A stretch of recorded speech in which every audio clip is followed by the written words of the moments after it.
Hi hello ನಮಸ್ಕಾರ. ನಾನು ನಿಮ್ಮ ಯುವ ಪಡುಕೋಣೆ. ಈ ಒಂದು ಘಟನೆ ನಡೆದಿರುವಂಥದ್ದು ಚೆನ್ನೈನಲ್ಲಿ 2006ರಲ್ಲಿ. ತುಂಬ ಸ್ಕೇರಿ ಆಗಿರುವಂತಹ ಒಂದು ವಿಷಯ ಇದು. ರೋರ್ಜಿ ಅನ್ನೋರು ಈ ಒಂದು ವಿಷಯನ ನಮಗೆ ಶೇರ್ ಮಾಡಿರ್ತಾರೆ. ಸೊ ಒಂದಿನ ಈ ರೋರ್ಜಿ ಅನ್ನೋರು ತಮ್ಮ ರಜಾ ದಿನಗಳನ್ನು ಕಳೆಯೋದಕ್ಕೋಸ್ಕರ ಚೆನ್ನೈಗೆ ತಮ್ಮ ಅಪ್ಪ ಅಮ್ಮನ ಜೊತೆ ಇರುವಂತಹ ಅಪಾರ್ಟ್ಮೆಂಟ್ಗೆ ಬಂದಿರ್ತಾರೆ. ಇವರ ಒಂದು ಅಪಾರ್ಟ್ಮೆಂಟ್ ರೂಮ್ ಇರುವಂಥದ್ದು ಗ್ರೌಂಡ್ ಫ್ಲೋರಲ್ಲಿ.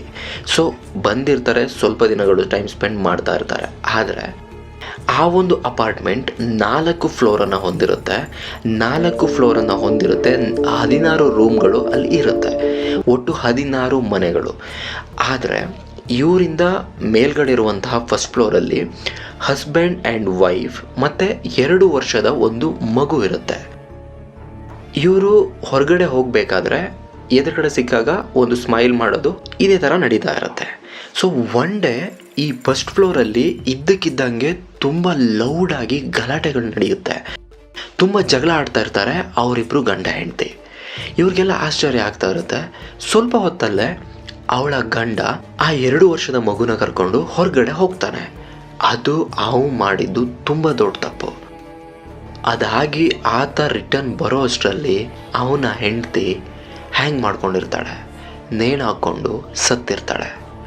ಸೊ ಅದಾಗುತ್ತೆ. ಸ್ವಲ್ಪ ಹೊತ್ತಲ್ಲೇ ಪೊಲೀಸ್ ಆಫೀಸರ್ಸ್ ಎಲ್ಲ ಬರ್ತಾರೆ, ಇನ್ವೆಸ್ಟಿಗೇಷನ್ ಮಾಡುತ್ತೆ. ಅಪಾರ್ಟ್ಮೆಂಟಲ್ಲಿರೋ ಎಲ್ಲರನ್ನು ಕೂಡ ಪ್ರಶ್ನೆಗಳನ್ನು ಕೇಳ್ತಾರೆ. ಆದರೆ ಅವಳು ಏನಕ್ಕೆ ಸತ್ಲು, ಏನು ಮಾಡ್ಕೊಂಡಿದ್ದಾಳೆ, ಏನಾಗಿದೆ ಅನ್ನೋದಕ್ಕೆ ಯಾವುದೇ ಕ್ಲೂ ಇಲ್ಲ.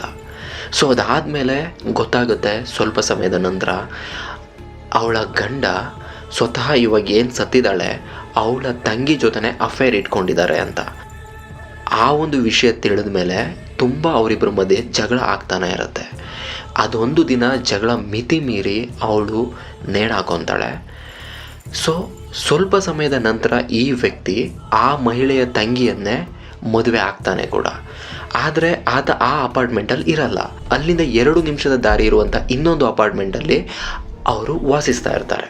ಸೊ ಒಂದಿನ ರೋರ್ಜಿ ಅನ್ನೋರಿಗೆ ಇದು ಅನುಭವ ಆಗಿರುವಂಥದ್ದು. ತುಂಬ ಮಳೆ ಬರ್ತಾ ಇರುತ್ತೆ ಆ ದಿನ ರಾತ್ರಿ. ನಾಯಿಗಳು ತುಂಬ ಬೊಗಳ್ತಾನೆ ಇರ್ತವೆ ಹೊರಗಡೆ. ಸೊ ಇವರು ವಿಂಡೋಯಿಂದ ಓಪನ್ ಮಾಡಿ ನೋಡ್ತಾರೆ, ತುಂಬ ನಾಯಿಗಳು ಕೂಗಾಡ್ತಾನೆ ಇರ್ತವೆ. ಏನಪ್ಪ ಅಂತ ಗ್ರೌಂಡ್ ಫ್ಲೋರ್ ಅಲ್ವಾ, ಸ್ವಲ್ಪ ಹೊರಗಡೆ ಹೋಗಿ ನೋಡ್ತಾರೆ. ಆದರೆ ಅವರಿಗೆ ಆಗಿರೋ ಅನುಭವದ ಮಾತು, ಆ ಒಂದು ಸ್ಟೇರ್ಸ್, ಫಸ್ಟ್ ಫ್ಲೋರ್ ಸ್ಟೇರ್ಸಿಂದ ಯಾವುದೋ ಒಂದು ಮನುಷ್ಯನ ಆಕೃತಿ ನಡ್ಕೊಂಡು ಹೋಗೋ ಥರ ಅವ್ರಿಗೆ ಅನ್ನಿಸುತ್ತಂತೆ. ಒಂದು ಸತಿಗೆ ಅವರು ಕನ್ಫ್ಯೂಸ್ ಆಗ್ತಾರೆ. ಹಾಗೆ ನೋಡ್ತಾ ಇದ್ದರೆ ಆ ಒಂದು ಮನುಷ್ಯನ ಆಕೃತಿ ಏನಿದೆ ಹಾಗೆ ಹಾದು ಆ ಇನ್ನೊಂದು ಅಪಾರ್ಟ್ಮೆಂಟ್ ಏನು ಹೇಳಿದೆ ನಾನು ಅಲ್ಲಿಗೆ ಹೋಗೋ ಅನ್ನೋ ಥರ ಇವ್ರಿಗೆ ಅನ್ನಿಸ್ತಾ ಇತ್ತು. ಅದು ಎಷ್ಟು ಮಟ್ಟಿಗೆ ನಿಜನೇನೋ ಗೊತ್ತಿಲ್ಲ, ಅವರು ಶೇರ್ ಮಾಡಿದರೆ ನಾನು ನಿಮ್ಗೆ ಹೇಳ್ತಾ ಇದ್ದೀನಿ.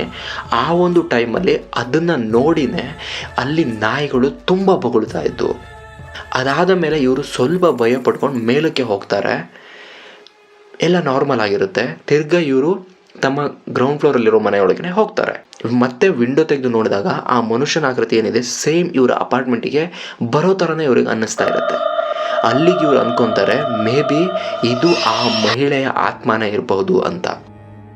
ಅದಾಗಿ ಸ್ವಲ್ಪ ಸಮಯದ ನಂತರ ಅದೇನಾಗಿತ್ತು ಘಟನೆ, ಹಸ್ಬೆಂಡ್ ಆ್ಯಂಡ್ ವೈಫ್ದು, ಆತ ಇನ್ನೊಂದು ಮದುವೆ ಆಗಿದ್ದ, ಅವಳಿಗೆ ಮಗು ಆಗುತ್ತೆ ಸ್ವಲ್ಪ ಸಮಯದ ನಂತರ. ಆ ಮಗು ಕೂಡ ಹೆಣ್ಮಗುವಾಗಿಯೇ ಹುಟ್ಟುತ್ತೆ.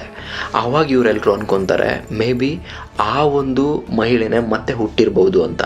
ನನ್ನ ಪ್ರಕಾರ ನಿಜವಾಗ್ಲೂ ಆ ಮಹಿಳೆ ಮತ್ತೆ ಹುಟ್ಟಿ ಬರೋಕ್ಕೆ ಸಾಧ್ಯನೇ ಇಲ್ಲ. ಮತ್ತೆ ಯಾಕೆ ಅಂಥವರ ಹೊಟ್ಟೆಯಲ್ಲಿ ಅವಳು ಹುಡ್ತಾಳೆ? ಸೊ ಈ ವಿಷಯ ನಿಜವಾಗಿ ನಡೆದಿರುವಂಥದ್ದು ಅಂತ ರೋರ್ಜಿ ಅವರು ನಮಗೆ ಹೇಳಿರುವಂಥದ್ದು. ಸೊ ಈ ವಿಷಯದ ಬಗ್ಗೆ ನಿಮಗೇನು ಅನಿಸುತ್ತೆ? ಆ ಒಂದು ಆಕೃತಿ ಅವರ ಎಸಂಪ್ಷನ್ನೇ ಆಗಿತ್ತಾ ಅಥವಾ ನಿಜವಾಗ್ಲೂ ಆ ಶಕ್ತಿಗಳು ಇತ್ತಾ? ನಿಮ್ಮ ಅಭಿಪ್ರಾಯನ ತಿಳಿಸಿ. ಮತ್ತೆ ಸಿಗ್ತೀನಿ ನಿಮ್ಮ ಯುವ ಪಡುಕೋಣೆ.